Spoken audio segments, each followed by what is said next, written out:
الحمد لله رب العالمين والصلاة والسلام على أشرف المرسلين سيدنا محمد وآله وصحبه أجمعين إلى يوم الدين. Stem மற்றும் my trust சார்பில் நடைபெறுகிற இந்த நிகழ்ச்சியினுடைய பொறுப்பாளர் கேப்டன் அமீர் அலி அவர்களே, இதனை தொகுத்து வழங்கிக் கொண்டிருக்கக்கூடிய இஸ்மாயில் சைட் அவர்களே, சகோதரர் ஜலாலுதீன் அவர்களே, ரஃபீக் அவர்களே, ரசாலி அவர்களே மற்றும் இங்கே குழுமியிருக்கிற சகோதரர்களே, உங்கள் அனைவருக்கும் அஸ்ஸலாமு அலைக்கும் வரஹ்மத்துல்லாஹி வபரகாத்துஹு. முதலாவதாக இவர்கள் அனைவரையும் நான் பாராட்டுகிறேன், இவர்களுக்காக நான் துஆ செய்கிறேன்.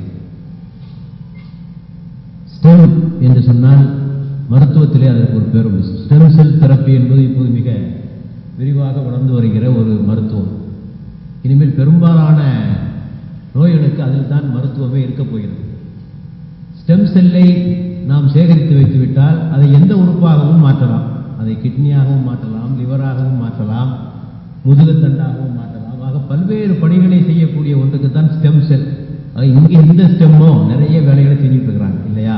கல்வித்துறை சார்ந்த, உதவித்தொகை சார்ந்த, மசூதி பள்ளிவாசல் சார்ந்த பல்வேறு பணிகளை இவர்களிடம் ஒரு ஸ்டெம் செல் போன்று பல்வேறு துறைகளில் பணியாற்றி கொண்டிருக்கக்கூடிய இந்த நிகழ்ச்சி, இந்த ஏற்பாடு, இந்த முயற்சி அனைவரும் அல்லாஹ்வுடைய கூலிக்கு உரியவை. அல்லாஹ் அவர்களுக்கு கூலி வழங்க வேண்டும் என்று நான் துஆ செய்கிறேன்.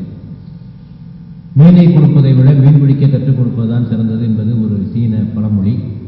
சில சமயங்களில் மீனையும் கொடுக்க வேண்டும். யாருக்கு கொடுக்க வேண்டும்? உழைக்க முடியாதவர்களுக்கு மீனை கொடுத்துத்தான் ஆக வேண்டும். ஆனால் உழைக்கும் திறன் பெற்றவர்களுக்கு மீனை கொடுக்கக்கூடாது, மீன் பிடிக்கத்தான் கற்றுக் கொடுக்கத்தான் வேண்டும். ஆகவே இந்த கல்லாமையும் இல்லாமையும் ஒரு விஷச்சக்கரம். It is a vicious cycle. கல்லாமை இருந்தால் இல்லாமை இருக்கும், இல்லாமை இருந்தால் கல்லாமை இருக்கும். இதை எங்கே உடைப்பது என்றால், கல்லாமையை அகற்றினால் இல்லாமலே ஆகிவிடும். ஆகவே அந்த பணிதான் இங்கே நடந்து கொண்டிருக்கிறது. ஏட்டுச் சுரைக்காய் ஆகியவர்களை இருந்தவர்களை இவர்கள் கறிக்கு உதவுகின்ற சுரைக்காயாக மாற்றிக் கொண்டிருக்கிறார்கள் இல்லையா? வெறுமனே படித்துவிட்டு வேலை வாய்ப்புக்கான திறமைகள் இல்லாமல் இருந்தவர்களை இவர்கள் எம்ப்ளாயபிள் என்று சொல்லக்கூடிய ஒரு நிலைக்கு உயர்த்தியிருப்பது ஒரு சிறந்த அம்சமாகும். வைரமே இருந்தாலும் கூட பட்டை தீட்டினால் தான் வைரத்துக்கு கூட மதிப்பு உண்டு இல்லையா? அப்படி இருக்கிற போது பட்டை தீட்டிய வைரங்களாக இவர்களை மாற்றிக் கொண்டிருக்கக்கூடிய இந்த நிகழ்ச்சி மிக சிறந்த நிகழ்ச்சி. இங்கே மார்க்க அறிவையும் மார்க்க உணர்வையும் சேர்த்தே வழங்குவது என்ற திட்டத்தை வைத்திருக்கிறார். இது மிக சிறந்த ஒரு சிறப்பான ஒரு ஏற்பாடு.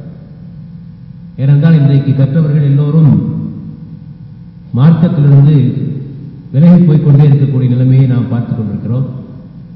மார்க்க அறிவு அவர்களுக்கு இல்லாத காரணத்தினால் அவர்கள் வந்து செக்குலரிஸ்டுகளாக மாறுகிறார்கள், அல்லது சமயங்கள் எத்திஸ்டாக கூட அவர் மாறுகிறார்கள். அவர்களுக்கு அந்த எக்ஸ்போஷர், மார்க்கத்தை பற்றிய ஒரு அறிமுகம் இல்லை. அப்படியே மிக அதிகமாக கொடுத்திருந்தால் சிறு வயதிலே வீட்டிலே சொல்லிக் கொடுத்த குரானை ஓதுவது எப்படி, தொழுகையினுடைய பங்கு என்ன, சரத்து என்ன, இது மாதிரி விஷயங்களை தவிர வேறு எதுவும் அவர்களுக்கு தெரியாது. மார்க்க அறிவு என்றால் நம்முடைய சமுதாயத்தில் சில மசாயில்களை சொல்லிக் கொடுப்பது என்பதாகத்தான் நம்முடைய சமுதாயத்தில் ஆகிவிட்டது. ஆகவே அதை தாண்டி அவர்களுக்கு மார்க்கத்தினுடைய எந்த சட்டத்திட்டங்களும் தெரியாது, இஸ்லாத்தினுடைய அடிப்படைகள் தெரியாது, மனித வாழ்வினுடைய பிரச்சனைக்கு இஸ்லாம் தருகின்ற தீர்வுகள் தெரியாது. எதுவுமே தெரியாத காரணத்தினால் இஸ்லாத்தில் ஒன்றும் இல்லை, தொழுக நோம்பு தான் இருக்கு, மற்ற விஷயத்துக்கெல்லாம் வேற ஆளை பார்த்துக்குவோம் என்று போய்விடக்கூடிய ஒரு சூழ்நிலையில் அதனை மாற்றி அமைக்கும் முகமாக இரண்டையும் இணைத்தே வைத்திருப்பது மிகவும் சிறப்புக்குரிய அம்சம். அடுத்தபடியாக பள்ளிவாயில் தோறும் இந்த செய்தியை கொண்டு போவது, பள்ளிவாயிலை மையமாக வைத்து செயல்படுவது என்ற ஒரு திட்டமும் மிக சிறப்பான ஒரு அம்சம். ஏனென்றால் பள்ளிவாயில்கள் உயிர் துடிப்புள்ளவர்களாக இருந்துவிட்டால் எதுவுமே தேவையில்லை. நாங்கள் ஒரு பிரபலமான ஒரு அரசியல்வாதியை நாங்கள் சந்திப்பதற்காக ஒரு முறை சென்றோம். அவரிடத்திலே பேசிக் கொண்டிருக்கிற போது அவர் சொன்னார், உங்களுக்கு என்ன சார், எல்லாமே உங்க மார்க்கத்தில் முறையா அமைச்சிருக்கு. வெள்ளிக்கிழமை பள்ளிவாசலுக்கு வரணும், அங்க ஒரு உரை நிகழ்த்த வேண்டும், இதெல்லாம் எந்த ஒரு சமுதாயத்திலும் இல்லாத ஒரு ஏற்பாடு. உங்களுக்கு நீங்க புதுசா எந்த முயற்சியுமே எடுக்கிறது, பள்ளிவாயை மையமாக வைத்தே உங்களுடைய சமுதாயத்தை நீங்கள் முன்னேற்றி கொள்ளலாம் என்று ஒரு முஸ்லீம் அல்லாத ஒரு அரசியல்வாதி நம்மிடத்திலே சொன்னார். அவர் புரிந்து வைத்திருக்கிற அளவுக்கு கூட பள்ளிவாசலுடைய சிறப்பை நாம் புரிந்து வைக்கவில்லை, வெறும் வழிபாட்டு தலமாக வைத்திருக்கோம்.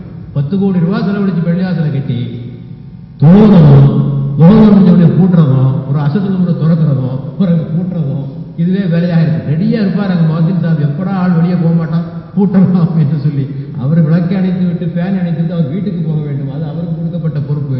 ஆகவே அந்த வேலையை அவர் செய்து கொண்டிருப்பார். ஆக இத்தனை கோடி ரூபாய் செலவழித்து கட்டப்பட்ட அந்த முதலீட்டில் கட்டப்பட்ட ஒரு பள்ளியை எப்படியெல்லாம் பயன்படுத்த வேண்டும், அதனை ஒரு அழைப்பு பணி கேந்திரமாக பயன்படுத்த வேண்டும், ஒரு நூலகமாக பயன்படுத்த வேண்டும், அறிவு கேந்திரமாக பயன்படுத்த வேண்டும், சமூக கூடமாக பயன்படுத்த வேண்டும், பொருளாதார மேம்பாட்டிற்கு பயன்படுத்த வேண்டும். இப்படியெல்லாம் செய்ய வேண்டிய ஒரு காலகட்டத்தில் தொழுகைக்கு மட்டும் பயன்படுத்திக் கொண்டிருக்கிறார்கள் என்பது மிகவும் வேதனைக்குரிய அம்சம். ஆக இவர்கள் எடுக்கின்ற முயற்சியில் அதிலும் கூட ஒரு மாற்றம் வரும் என்று நான் கருதுகிறேன். ஆக இப்படி பல்வேறு பணிகளை அவர்கள் செய்து கொண்டிருக்கிறார்கள். விழித்துக் கொண்டால் பிழைத்துக் கொள்ளலாம் என்பது எல்லோருக்கும் தெரிந்த ஒரு கருத்து. ஆகவே ஒரு சமுதாயம் இப்போதான் விழிக்க ஆரம்பிச்சிருக்கோம். நீண்ட நாட்களாக உறங்கிக் கொண்டிருந்த சமுதாயம் இப்போதான் கொஞ்சம் விழிக்க ஆரம்பிச்சு. ஆங்காங்கே அதற்கான அறிகுறிகள். நீண்ட காலமாக நாம் செய்திருந்த பணி என்னவென்று சொன்னால், தெளிவோடுகின்ற பணியை செய்து நாங்கள் முன்னேறாததற்கு இவன் காரணம், அவன் காரணம், இவன் காரணம், அவன் காரணம் என்று சொல்லுவோம். பிளேம் கேம் என்று ஆங்கிலத்தில் சொல்வார். இது சின்ன வயசுலேயே ஆரம்பிச்சு. வீட்டிலேயே பயிற்சி. குழந்தை போய் சுவரில் முட்டிச்சுன்னா என்ன செய்வாங்க? தாய்மார் சுவரை அடிப்பாங்க. சுவரை அடிச்சு குழந்தைய சமாதானப்படுத்துவாங்க. நீ தப்பு மாறி அங்கே போய் தப்புன்னு குழந்தைகிட்ட சொல்ல மாட்டாங்க. சுவரை அடிச்சுட்டு சுவர்னால தான் உனக்கு இது வந்தது. அங்கிருந்தே ஆரம்பமாகிறது இந்த பிளேம் கேம் என்று சொல்வது. அங்கிருந்து ஆரம்பமாகிறது. பக்கத்து வீட்டு பையனோட சொன்னா நம்ம பையன் தப்பே பண்ணிக்க மாட்டேன், எல்லாம் அடுத்த வீட்டு பையன் தான் இல்லையா? இப்படித்தான் கணவன் மனைவி மீது பழி சுமத்துவது, மனைவி கணவன் மீது பழி சுமத்துவது, மாமியார் மருமகள் மீது பழி சுமத்துவது, மருமகள் மாமியார் மீது பழி சுமத்துவது. இந்த கேம், பிளேம் கேம் என்பது மனித வாழ்க்கையில தவிர்க்க முடியாத ஒரு அம்சமாக ஆகிவிட்டது. நாமும் அப்படித்தான் செய்து கொண்டிருக்கிறோம். எங்களுக்கு எல்லாம் மறுக்கப்பட்டது. காலனி ஆதிக்க ஆட்சிக்காரர்கள் வந்தார்கள், எங்களுக்கு எல்லாவற்றையும் பிடுங்கினார்கள். அதற்கு பிறகு வகுப்புவாதிகள் ஆட்சிக்கு வந்தார்கள், எங்களிடத்தில் எல்லாத்தையும் பிடுங்கினார்கள், எங்களை பாரபட்சமாக நடத்துகிறார்கள். இருக்கலாம், எல்லாம் ஒரு உண்மை இல்லைன்னு சொல்ல உண்மைகள் ஆங்காங்கே உண்டு. இவைதான் காரணமா? கல்வியை எடுத்த பிறகு நான் சமீபத்திலே ஒரு புள்ளி விவரத்தை படித்தேன்.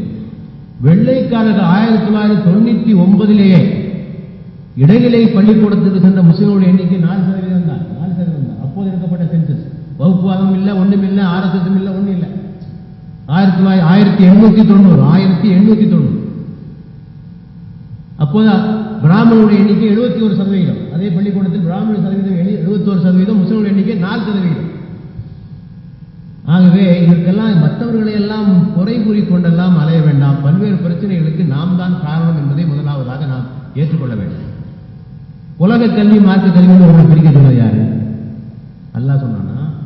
RSS காரங்க சொன்னானா? யாராவது சொன்னாங்களா? நீங்க தான் பிரிச்சீங்க, விளைவை அனுபவிக்கிறீர்கள். இஜ்திஹாதே வேண்டாம், இஜ்திஹாதினுடைய வாசல்கள் மூடப்பட்டு விட்டன என்று முஸ்லிம்கள் அறிவித்தார்கள் ஒரு காலகட்டம். மங்கோலிய தார்த்தாரிகளுடைய படையெடுப்புக்கு பின்னாலே 11ஆவது நூற்றாண்டில் இனிமே புதுசாக எந்த சிந்தனையும் வேண்டாம், ஏற்கனவே செய்து கொள்ளப்பட்ட முடிவுகள் இருக்கட்டும், நமக்கு புதுசாக எதையும் சிந்திக்க வேண்டாம் என்று அந்த வாசல்களை அடைத்தார்கள். உலகத்துக்கு எந்த சமுதாயமாவது சிந்தனையின் கதவுகளை அடைக்குமா? உலகம் முடிகிற வரை சிந்தித்துக் கொண்டே இருக்க வேண்டும். குர்ஆன் ஹதீஸுக்கு மாற்றமாக போகக்கூடாது. அவ்வளவுதான் அங்கே உள்ள நமக்கு வரைக்கின்ற வரையறை. ஆகவே புதிய சிந்தனைகளை வேண்டாம், எல்லாம் ஏற்கனவே முடிந்து. எப்படி பொருந்தும்? ஒரு காலகட்டத்தில் கொடுக்கப்பட்ட பத்வா இன்னொரு காலத்துக்கு பொருந்தாது. சூழ்நிலைகள் மாறுகிறது, நாடு மாறுகிறது. ஆகவே இப்படி வாசல்களை அடைத்தது யார்? ஆங்கிலம் படிக்க வேண்டாம் என்று சட்டம் போட்டது யார்? ஆங்கிலம் வெள்ளையான சட்டம் போட்டான், நம்ம தான் முடிவு பண்ணோம். கல்கத்தாவிலே மருத்துவக் கல்லூரியை திறக்கிறார்கள் வெள்ளைக்காரர்கள் காலத்தில். முஸ்லிம்கள் அங்கே ஊர்வலம் சென்றார்கள். யாரும் அந்த பள்ளிக்கூடத்திற்கு போகக்கூடாது என்று ஊர்வலம் போனார்கள். மற்ற சமுதாயத்தெல்லாம் அலை அலையாக போய் படித்துக் கொண்டார்கள். ஆகவே பல்வேறு விஷயங்களுக்கு நாம் தான் காரணம் என்பதனை நாம் தெளிவாக புரிந்து கொள்ள வேண்டும். இறைவன் திருமறையிலே சொல்கிறான், நீங்கள் அனுபவிக்கும் எந்த துன்பமானாலும் அது உங்கள் கரங்களினால் விளைந்ததுதான், உங்கள் கரங்களினால் விளைந்தவதான். ஆகவே இந்த ஸ்டாப் பிளேமிங், ஸ்டார்ட் ஒர்க்கிங். ஆகவே பழி போடுவதை நிறுத்துங்கள், பணியை துவக்குங்கள் என்ற நிலையில் வைத்துக் கொண்டு காரியங்களை ஆற்றினால் நாம் வேகமாக முன்னேற முடியும். இதற்கு தேவை முதலாவதாக ஒரு விஷன் ஒன்று தேவை. விஷன் ஒன்று தேவை. நாம் என்னவாக ஆக வேண்டும், நமது சமுதாயம் எங்கே செல்ல வேண்டும் என்பதிலே ஒரு பார்வை, ஒரு இலக்கு என்பது வேண்டும். பல வகையான விஷன் 2020ங்கிறாங்க, இன்னும் எத்தனையோ விஷயங்களை எல்லாம் சொல்லிக் கொண்டிருக்கிறோம். ஒவ்வொரு நாடும் ஒவ்வொரு சமுதாயமும் ஒரு இலக்கை வைத்திருக்கிறது. எங்கே இருக்கிறோம், எங்கே போக வேண்டும். பெருமானாருடைய வாழ்க்கையிலே பாருங்கள், அவர்கள் ஒரு விஷன் வைத்திருந்தார். தான் உருவாக்க விரும்புகிற சமுதாயம் எப்படி இருக்க வேண்டும் என்பதற்கு சில விஷனை வைத்துக் கொண்டுதான் செயல்பட்டார்கள். அப்பப்போதான் முடிவு பண்ணாங்க. சொன்னார்கள் பெருமானார் ஸல்லல்லாஹு அலைஹி வஸல்லம் வரும், நான் ஒரு சமுதாயத்தை உருவாக்கப் போகிறேன். அந்த சமுதாயத்தில் ஒரு பெண் தன்னந்தனியாக நடந்து வருவாள். இறைவனை பற்றிய அச்சத்தை தவிர வேறு எந்த அச்சமும் இன்றி அவள் நடந்து வருவாள். அப்படிப்பட்ட ஒரு சமுதாயத்தை நான் உருவாக்கப் போகிறேன் ரசூலுல்லாஹ் சொன்னார்.